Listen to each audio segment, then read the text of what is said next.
Hay un país en el mundo donde cada ciudadano, sin importar su edad, su profesión o su origen, es indirectamente millonario. No porque conduzcan coches de lujo, ni porque vivan rodeados de mansiones imposibles, sino porque el Estado al que pertenecen posee uno de los mayores fondos soberanos jamás creados en la historia moderna. Un fondo que invierte en miles de empresas alrededor del planeta y que representa una parte significativa del mercado financiero global. Un país que controla alrededor del 1,5% del valor total del mercado bursátil mundial. Técnicamente, cada habitante es dueño de una pequeña fracción del mundo. Y, sin embargo, no lo parece. En este país la gasolina es de las más caras de Europa. Los impuestos son elevados. La ostentación está culturalmente mal vista. No hay rascacielos deslumbrantes ni una obsesión por el lujo visible. Existe una norma social silenciosa, profunda, casi automática. No debes presumir. No importa cuánto tengas, no importa cuánto ganes. La riqueza aquí no se exhibe, se gestiona. ¿Por qué uno de los países más ricos del mundo ha decidido no comportarse como tal? ¿Por qué una de las economías más sólidas del planeta elige la moderación en lugar del espectáculo? Mientras otras naciones transforman su prosperidad en símbolos gigantescos, Noruega ha optado por algo radicalmente distinto: estabilidad. A menudo se dice que es uno de los países más felices del mundo. No porque sus habitantes vivan en euforia permanente, sino porque la vida cotidiana es predecible. La sanidad funciona. La educación es accesible. Las crisis personales rara vez se convierten en tragedias irreversibles. La confianza en las instituciones es alta y la mayoría de las veces está justificada. La felicidad aquí no es emoción constante. Es ausencia de miedo. Pero esta mentalidad no nació con el dinero. Antes del petróleo hubo inviernos largos.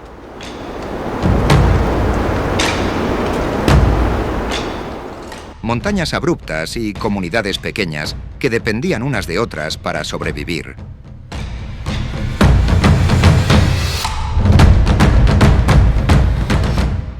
Cuando la riqueza llegó, no cambió el carácter del país, solo amplificó una decisión que ya existía: pensar a largo plazo. Para entender por qué una de las naciones más ricas del mundo no presume su riqueza, no basta con mirar sus bancos. Hay que recorrer sus ciudades, hay que subir a sus acantilados, hay que sentir el peso de su paisaje. Bienvenido a Noruega. Oslo no intenta impresionar. No levanta torres desproporcionadas ni compite por tener el edificio más alto del norte de Europa. No necesita hacerlo. La capital de Noruega se revela de otra manera, con una calma que al principio puede parecer discreción, pero que en realidad es una declaración. A orillas del fiordo, las murallas de la fortaleza de Akershus siguen en pie desde el siglo XIII. Fue construida cuando este territorio aún era vulnerable, cuando la prioridad no era exhibir poder, sino resistirlo. Sus muros gruesos y sobrios no buscan belleza ornamental, buscan permanencia. Desde lo alto de sus bastiones no se contempla una ciudad exuberante, sino una capital ordenada, contenida, sorprendentemente silenciosa para su nivel de riqueza.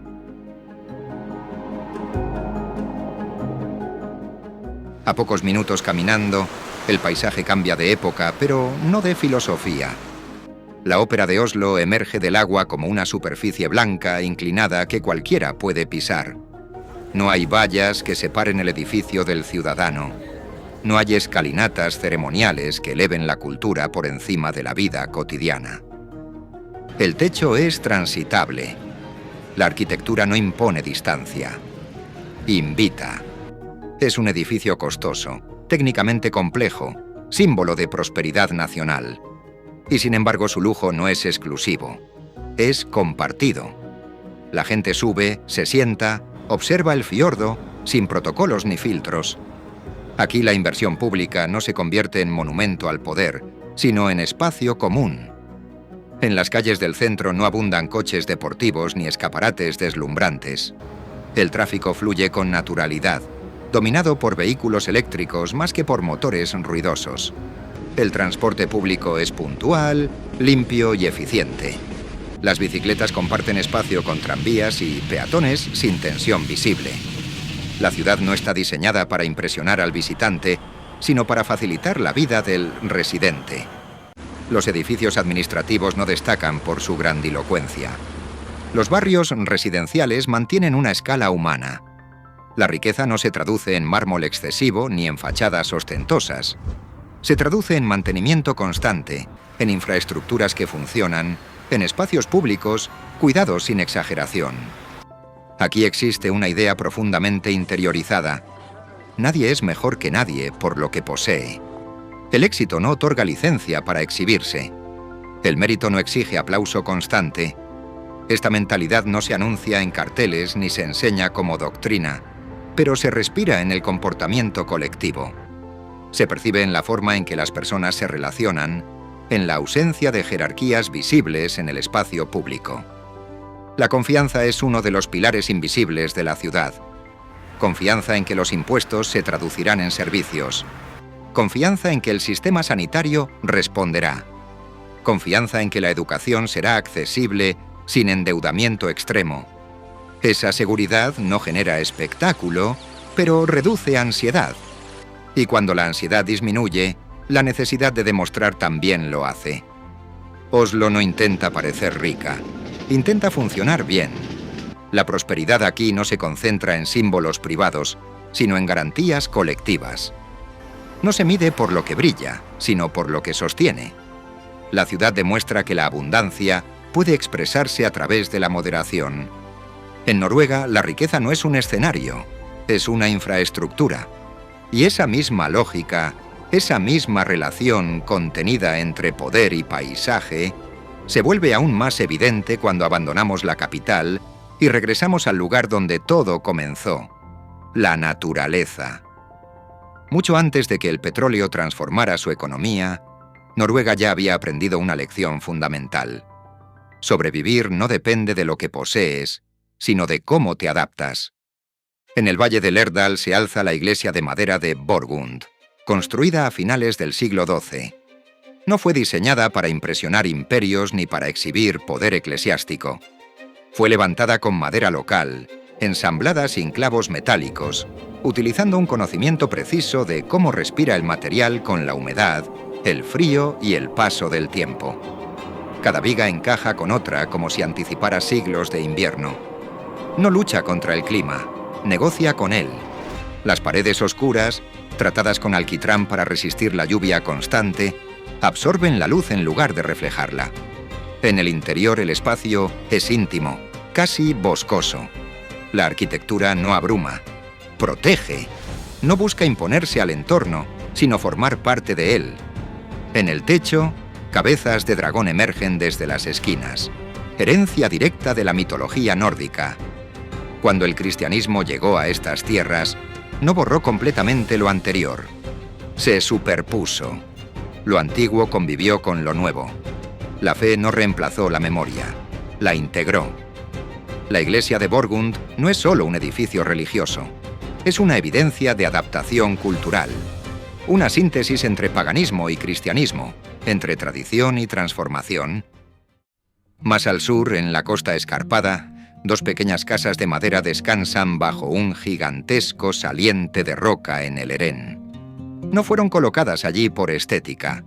Fueron colocadas allí por necesidad. La roca actúa como techo natural, desviando la lluvia, amortiguando el viento, ofreciendo protección sin construcción adicional. Las familias que vivieron aquí no tenían recursos para dominar el paisaje, así que aprendieron a leerlo. Las casas son pequeñas porque el frío castiga lo innecesario. El terreno es limitado porque la montaña no concede espacio con facilidad. La vida en estos lugares exigía cooperación, precisión y resistencia.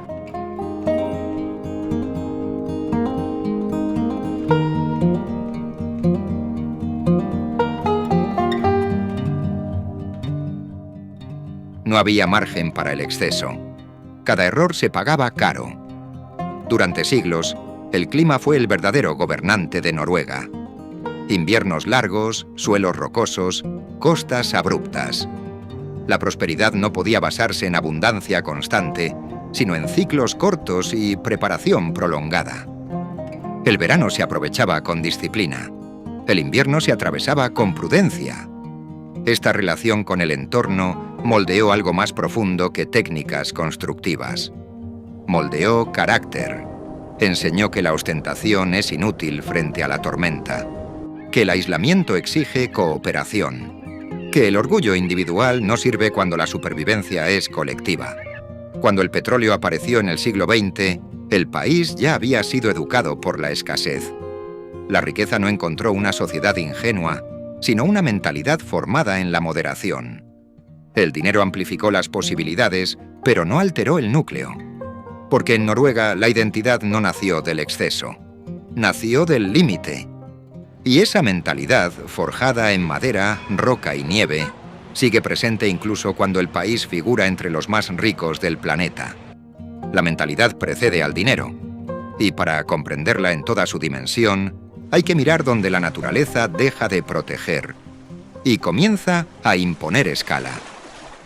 Hay un momento en Noruega en el que la conversación desaparece, no porque alguien la interrumpa, sino porque el paisaje la vuelve innecesaria. En el borde de Preikestolen, una plataforma natural suspendida a más de 600 metros sobre el fiordo de Lys, el sonido cambia. El viento se vuelve protagonista. Los pasos se vuelven más lentos.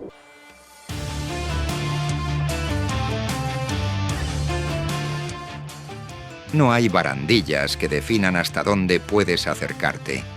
No hay cristales de seguridad. Solo roca plana, una caída vertical y agua inmóvil allá abajo. La experiencia no es de vértigo teatral, es de conciencia. El cuerpo entiende la altura antes que la mente. La escala obliga a medir cada movimiento. La naturaleza no grita, no amenaza. Simplemente está ahí, inmutable, indiferente. Pero lo que vemos no es solo paisaje, es memoria geológica. Hace miles de años, esta región estaba cubierta por una masa de hielo que en algunos puntos superaba los 3.000 metros de espesor. Glaciares lentos, densos, avanzaban centímetro a centímetro durante siglos. No tallaban con violencia inmediata, tallaban con paciencia. El hielo no golpea, presiona. Y esa presión constante excavó los fiordos, profundizó los valles y arrancó capas más blandas de roca, mientras dejaba intactas las más resistentes. Preikestolen no fue esculpido como un mirador. Es el resultado de fracturas naturales ampliadas por ciclos repetidos de congelación y deshielo. El agua se filtraba en grietas invisibles, se congelaba, se expandía y, lentamente, separaba bloques enteros de montaña. Lo que hoy parece una plataforma perfecta fue, en realidad, una línea de debilidad en la roca.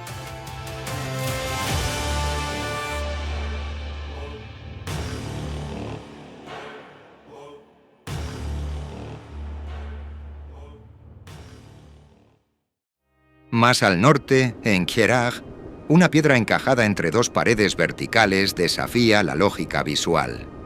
Suspendida sobre un abismo profundo, parece imposible que permanezca estable. Sin embargo, su existencia responde al mismo proceso. Presión, retirada, equilibrio. La roca quedó atrapada cuando el hielo se retiró, suspendida entre paredes que antes estaban unidas por una masa glaciar compacta. No es un accidente reciente, es un equilibrio antiguo.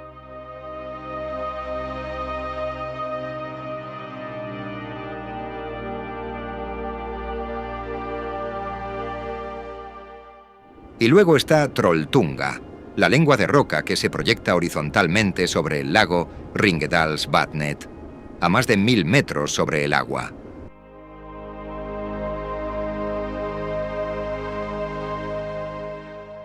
El acceso exige horas de caminata. No se llega por accidente. El esfuerzo previo elimina la prisa. Cuando finalmente se pisa la piedra, No hay música épica ni estructuras metálicas que enmarquen la escena. Solo el sonido del viento y la respiración. La ausencia de barandillas no es descuido, es coherencia.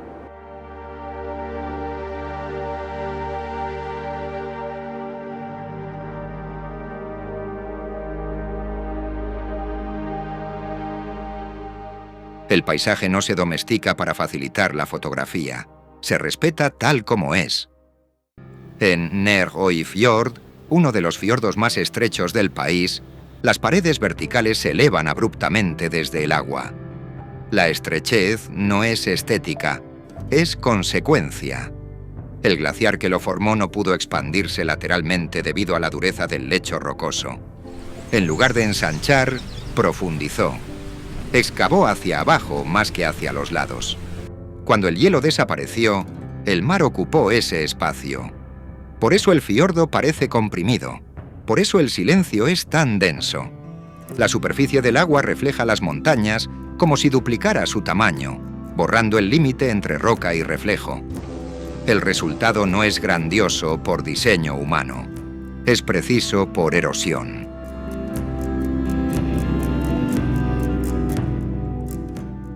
En Geirangerfjord, cascadas como las Siete Hermanas descienden desde alturas donde todavía persiste la nieve incluso en verano.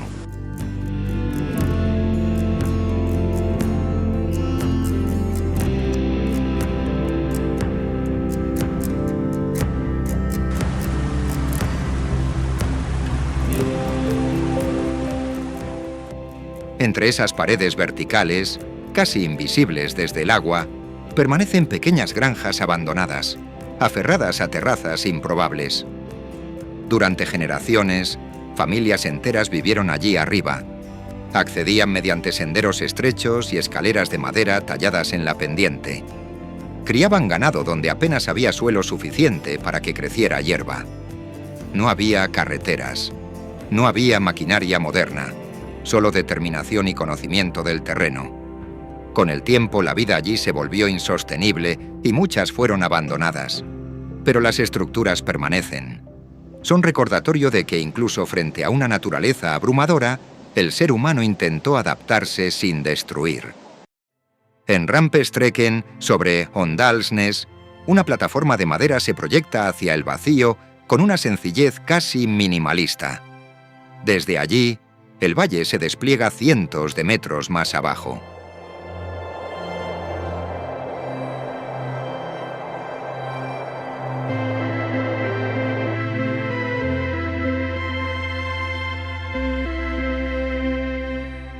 El río serpentea entre montañas y la ciudad parece diminuta. El ser humano, visto desde esa altura, es apenas una figura recortada contra la luz. En estos lugares el visitante no se siente poderoso, se siente pequeño. Y esa sensación no es humillación, es proporción. Cuando no hay cristal entre tú y el vacío, cuando el viento golpea directamente el cuerpo, cuando el sonido del agua asciende desde cientos de metros abajo, el pensamiento se ordena. La conversación interna se vuelve más clara. La riqueza pierde relevancia. El tamaño de una cuenta bancaria no altera la profundidad de un fiordo ni la altura de un acantilado. El paisaje actúa como nivelador silencioso. Todos somos pequeños aquí. Todos estamos expuestos a la misma escala. Y esa experiencia repetida generación tras generación deja huella. La humildad no se predica. Se aprende. Se aprende mirando hacia abajo desde una roca sin protección artificial. Se aprende esperando a que el hielo se retire. Se aprende comprendiendo que el entorno no negocia. Cuando creces rodeado de montañas que te superan en miles de metros, cuando los inviernos te obligan a planificar meses por adelantado, cuando el mar puede cambiar en cuestión de minutos, aprendes algo esencial. La arrogancia no tiene utilidad práctica. La naturaleza no solo define el territorio, define el carácter. Y frente a esa magnitud constante, la ostentación pierde sentido. La naturaleza impide la exageración, corrige el exceso, reduce la escala humana a su dimensión real. Por eso, cuando Noruega acumuló una de las mayores fortunas del mundo, no necesitó convertirla en espectáculo. Ya sabía cuál era su lugar en la escala. Y cuando un país crece bajo esa lección permanente, la riqueza deja de ser un símbolo personal. Se convierte en una herramienta colectiva. En muchos países, la ingeniería es una declaración de dominio. Se perforan montañas, se desvían ríos, se levantan estructuras para demostrar que el ser humano puede imponerse al paisaje. En Noruega, la relación es distinta. Aquí la infraestructura no compite con la naturaleza, dialoga con ella. Trollstigen es uno de los ejemplos más visibles. 11 curvas cerradas talladas en una ladera casi vertical, ascendiendo entre paredes de roca que parecen cerrarse sobre la carretera. No hay rectas largas ni márgenes amplios. Cada giro obliga a reducir la velocidad, a prestar atención. El asfalto se adapta al relieve, no lo corrige. La montaña decide dónde puede existir la carretera y dónde no. El agua cae sobre el pavimento durante el deshielo. La nieve obliga a cerrar el paso durante meses. Nada aquí pretende ser permanente en términos absolutos. La estabilidad es siempre condicional. El mantenimiento es continuo. La ingeniería no niega el invierno. Lo acepta.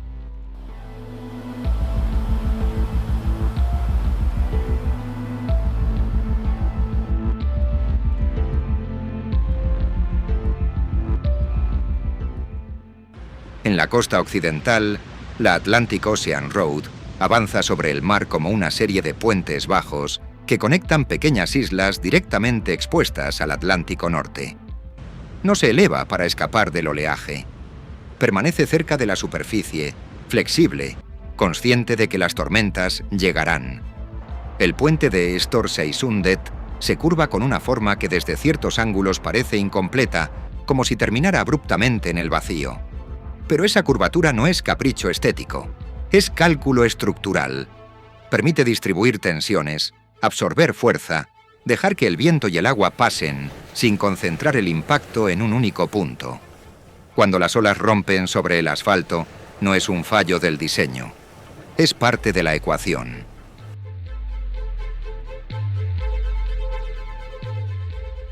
Más al interior, el túnel de Lerdal atraviesa la montaña durante más de 24 kilómetros. En lugar de abrir un paso visible sobre el terreno, la carretera desaparece bajo la roca. El trayecto no es una línea recta y monótona. La iluminación cambia gradualmente en tonos suaves de azul y amarillo para evitar la fatiga. El diseño no busca impresionar con gigantismo. Busca mantener la atención y reducir el riesgo.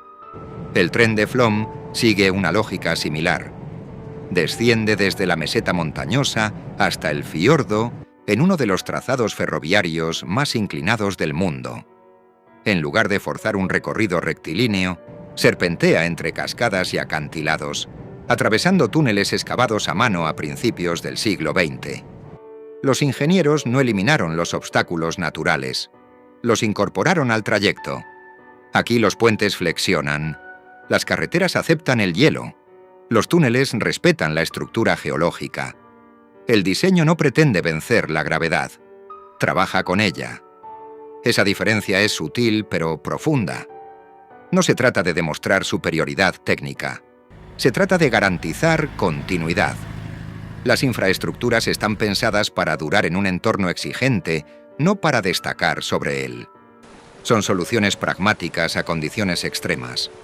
Incluso en ciudades y pueblos pequeños, los muelles, los embarcaderos y las viviendas costeras se anclan directamente a la roca. No buscan dominar el mar, se ajustan a sus ritmos. En Noruega, la ingeniería es una extensión del paisaje, no un contraste. Esa mentalidad técnica refleja la misma lógica que hemos visto en su economía y en su arquitectura. Prudencia, adaptación, integración. El país podría haber convertido su riqueza en estructuras monumentales, destinadas a impresionar al mundo. En su lugar ha perfeccionado infraestructuras que funcionan en silencio. No dominan el entorno, se integran en él. Y antes de que el petróleo transformara la economía del país, hubo un lugar donde esa integración con el entorno se convirtió en comercio. Donde el mar no solo imponía límites, sino que conectaba Noruega con el resto del mundo. En la costa occidental, entre montañas que descienden abruptamente hacia el agua, Bergen aparece envuelta en lluvia. Aquí la humedad no es un fenómeno pasajero, es una condición permanente. Las nubes bajas se deslizan entre las laderas, el agua oscurece la madera, el aire tiene densidad. Durante siglos, este clima no fue obstáculo, fue ventaja. El puerto natural ofrecía acceso directo al Atlántico Norte. Desde aquí partían embarcaciones cargadas y regresaban con mercancías, noticias y alianzas comerciales. La ciudad no creció hacia el interior, creció hacia el mar. En el corazón del puerto se alinea Bryggen, una sucesión de estrechos almacenes de madera que parecen inclinarse ligeramente unos contra otros, como si compartieran el peso del tiempo. Sus fachadas, hoy pintadas en tonos ocres y rojizos, no nacieron como decoración. Eran identificación, organización, propiedad. Durante la Edad Media, la Liga Hanseática estableció aquí uno de sus principales centros comerciales del norte de Europa. Comerciantes alemanes vivían y trabajaban en estos edificios, almacenando toneladas de bacalao seco procedente del norte del país. El stockfish, ligero y duradero, podía viajar miles de kilómetros sin deteriorarse. Era alimento esencial para ciudades lejanas, moneda de intercambio en un continente que dependía del mar. El pescado que se secaba en las islas remotas terminaba en mercados de Hamburgo, Londres o Lisboa. Noruega no era rica en oro ni en tierras fértiles extensas. Era rica en disciplina marítima. Bryggen no fue construido para impresionar a reyes. Fue construido para almacenar, clasificar, distribuir. Las estructuras eran estrechas porque el espacio era limitado. Se reconstruyeron tras incendios repetidos, muchas veces respetando el trazado original. La prioridad no era reinventar la ciudad, era mantener su función. La madera absorbe la lluvia, el suelo conserva humedad. Los pasillos interiores son angostos, casi íntimos. No hay plazas monumentales ni avenidas grandiosas. Hay eficiencia. Bergen demuestra que la prosperidad noruega no nació con las plataformas petroleras del Mar del Norte. Nació mucho antes, en una relación constante entre mar y organización.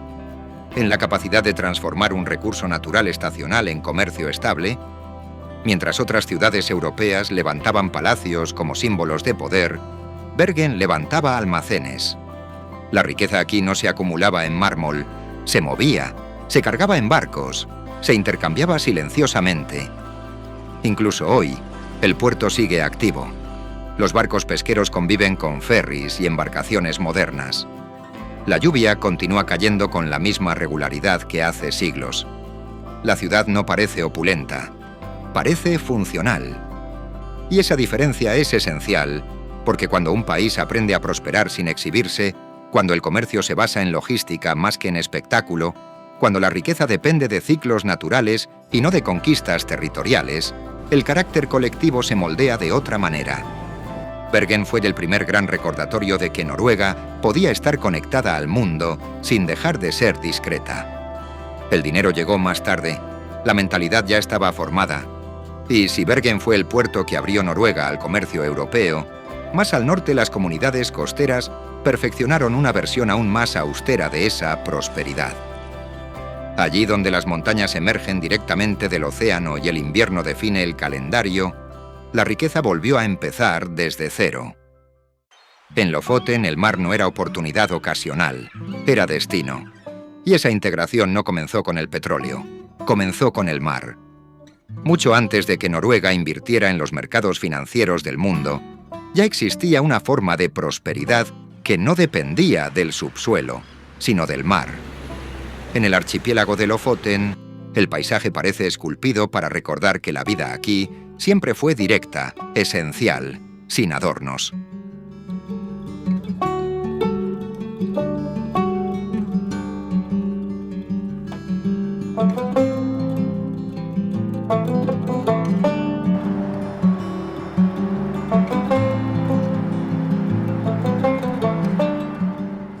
Montañas afiladas emergen desde el océano como si no hubiera transición entre roca y agua.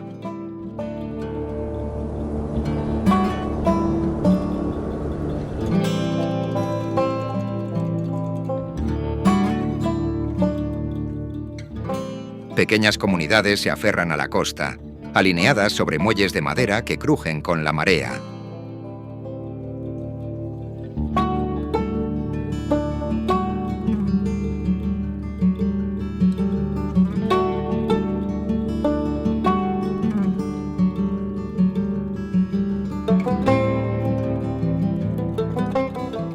En Reine y Hamnøy, las rorbur-rojas destacan contra el azul profundo del fiordo y el gris oscuro de la roca.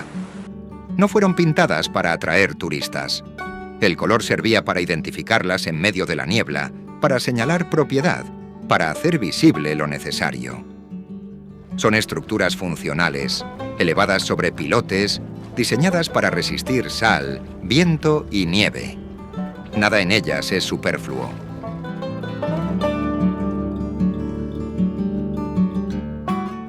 Durante siglos, la riqueza de estas islas dependió de un fenómeno natural preciso: la migración anual del bacalao del Atlántico. Cada invierno, los peces regresan a estas aguas para desovar. Ese movimiento cíclico definió el calendario humano.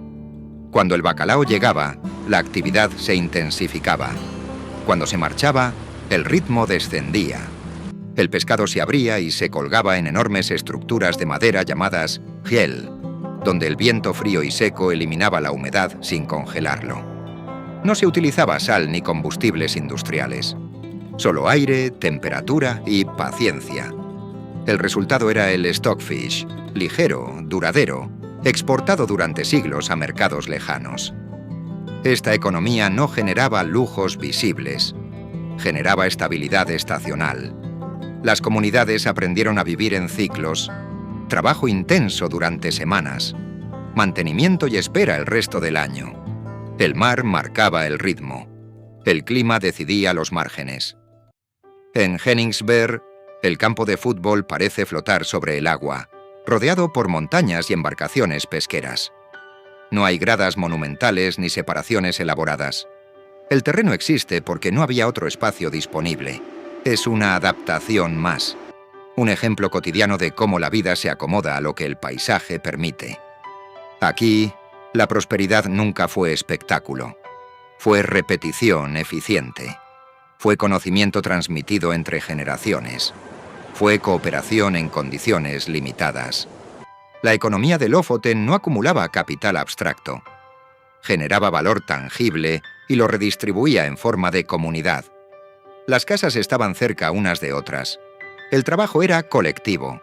La supervivencia dependía del esfuerzo compartido. Cuando el petróleo apareció décadas después, el país ya entendía algo esencial. La riqueza puede fluctuar, pero los ciclos continúan. El bacalao llega y se va. El invierno regresa cada año. La preparación es más importante que el exceso. Las rorbur-rojas siguen en pie, no como decoración, sino como testimonio de una economía que funcionó sin exhibición.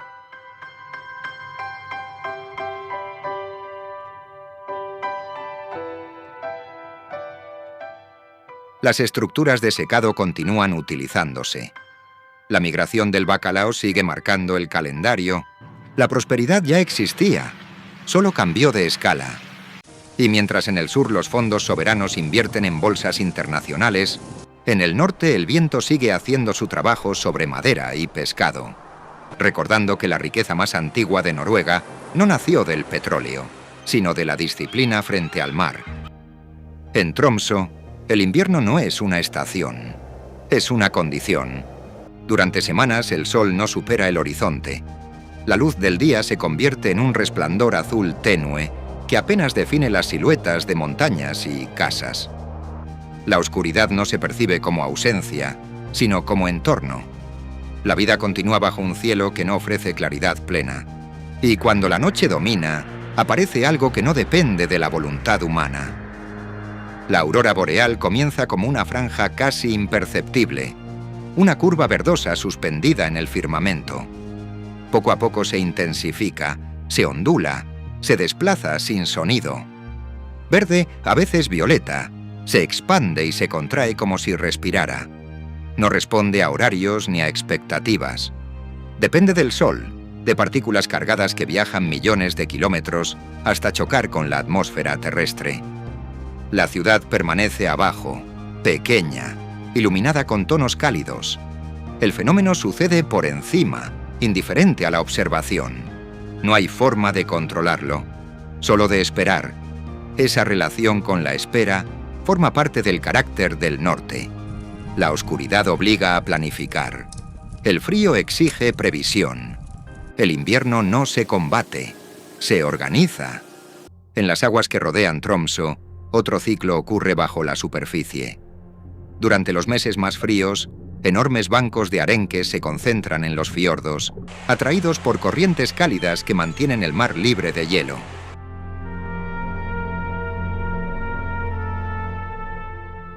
Y detrás de ellos llegan las orcas. Se desplazan con precisión, coordinadas, rodeando los bancos de peces, empujándolos hacia la superficie. El agua se agita brevemente. Aletas negras rompen el espejo oscuro. Luego todo vuelve a calmarse. No hay dramatismo innecesario. Es un movimiento eficiente, repetido año tras año.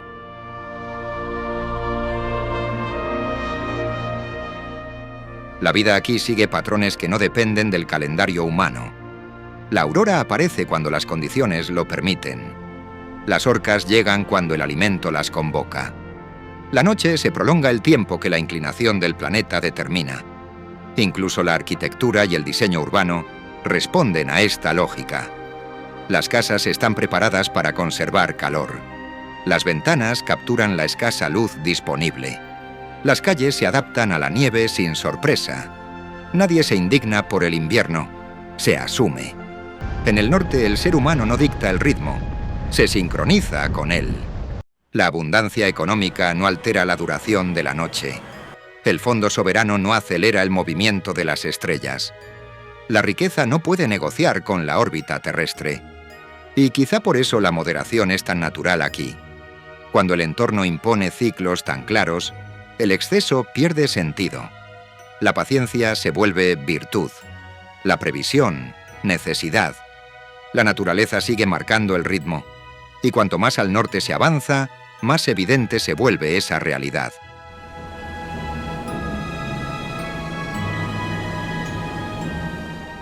Porque hay un lugar donde la vida no solo se adapta al invierno, sino que se instala permanentemente bajo el hielo.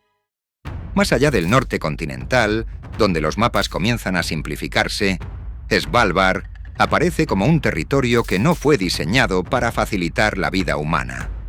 Longyearbyen, el principal asentamiento del archipiélago, se alza sobre suelo permanentemente congelado. El permafrost define cada decisión arquitectónica. Los edificios no pueden apoyarse directamente en el terreno. Deben elevarse ligeramente para evitar que el calor los desestabilice. Las calles son cortas. Las infraestructuras, esenciales. No hay expansión descontrolada. No hay crecimiento espontáneo. Aquí la vida está regulada por condiciones físicas que no admiten negociación. Salir de los límites del pueblo implica precauciones estrictas. El oso polar no es un símbolo exótico, es una presencia real. Las normas no buscan proteger al visitante de la incomodidad.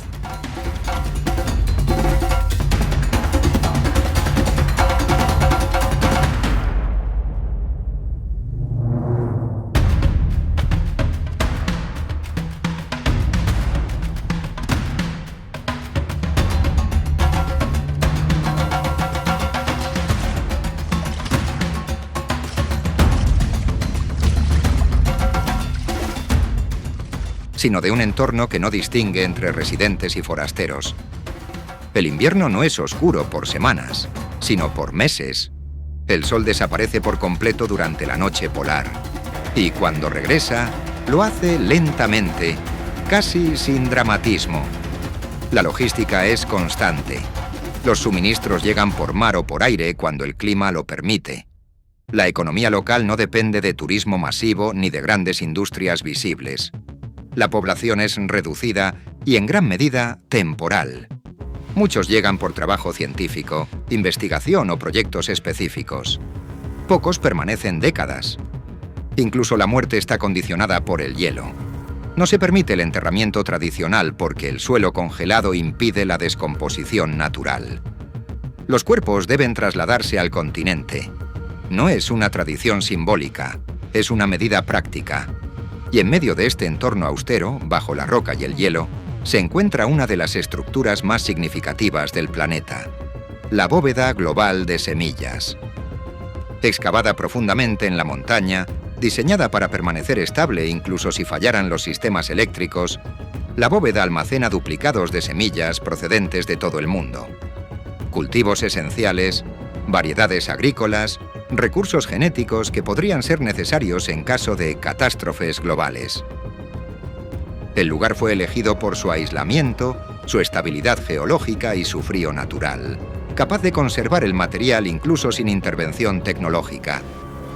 La puerta metálica no anuncia grandeza. No hay espectáculo. Solo una entrada discreta incrustada en la montaña. Pero detrás de ella se guarda una decisión colectiva. Pensar en escenarios que quizá nunca ocurran, pero estar preparados para ellos. En Svalbard, el concepto de riqueza adquiere otra dimensión. No se trata de capital acumulado. Se trata de resiliencia proyectada. El Fondo Soberano invierte en el presente y en el futuro financiero. La bóveda de semillas invierte en la continuidad biológica del planeta. Ambas estructuras responden a la misma mentalidad. La abundancia solo tiene sentido si se protege a largo plazo. Aquí no hay lujo visible. Hay previsión. Riqueza significa poder pensar a 200 años vista. Significa asumir que las generaciones futuras merecen estabilidad, incluso frente a escenarios extremos. Significa entender que la prosperidad no es únicamente consumo, sino responsabilidad. En el hielo permanente de Svalbard, Noruega revela su idea más profunda. No se trata de ser el país más rico del mundo. Se trata de permanecer cuando las condiciones cambian. En Reine, cuando el viento se detiene y el fiordo se convierte en un espejo perfecto, las montañas parecen duplicarse.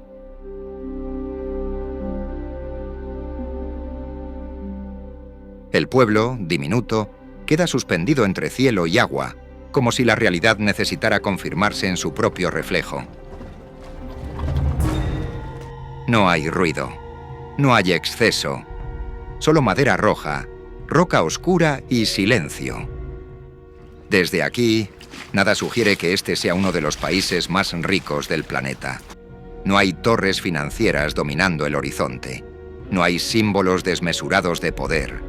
Y, sin embargo, en algún lugar invisible, un fondo soberano invierte en miles de empresas alrededor del mundo con la misma serenidad con la que el agua sostiene el reflejo de las montañas. Esa es la verdadera paradoja. Noruega acumuló una de las mayores fortunas de la historia moderna y decidió no convertirla en espectáculo. Prefirió traducirla en estabilidad, en servicios públicos sólidos, en infraestructuras discretas, en planificación a largo plazo. La humildad aquí no es falta de ambición, es arquitectura mental. Es una decisión repetida durante generaciones. Adaptarse antes que imponerse.